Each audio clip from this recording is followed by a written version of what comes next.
Friends, આજે આપણે બનાવે કારેલા બટેટાનું શાક. એના માટે મેં શું કર્યું છે,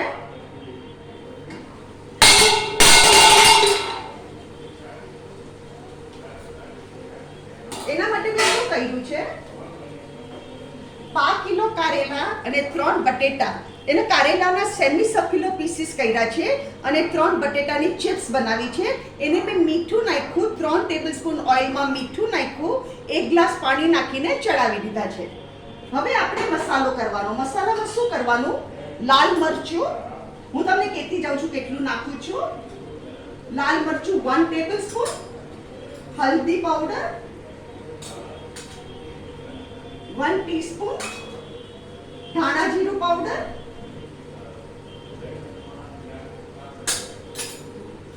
અને આટલું મેં ગુડ લીધો છે, જેગરી, એ આટલું નાખી દેવાનું અને આને બધા આપણે મિક્સ કરી કાઢીએ.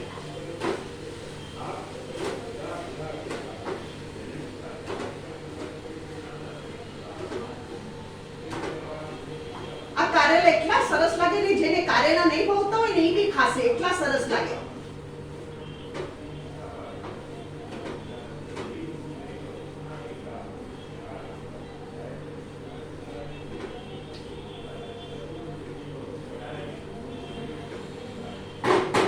હવે આપણે આપણી આ થોડીક વાર ઢાંકી દઈએ, ગોળ ઓગલે એટલી વાર આપણે ઢાંકી દઈએ.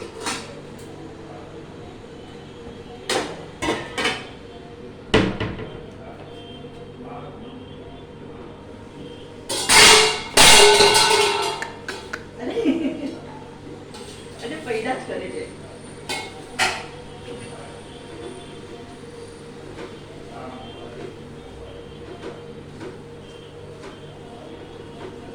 હજુ ગોળ નથી વળગ્યો, જરા 2 મિનિટ રહેવા દઈએ.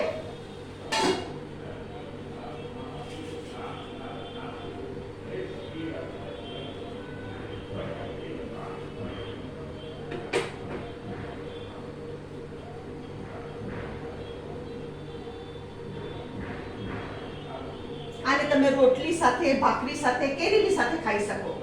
આ બહુ ટેસ્ટી લાગે. Yes, it's ready.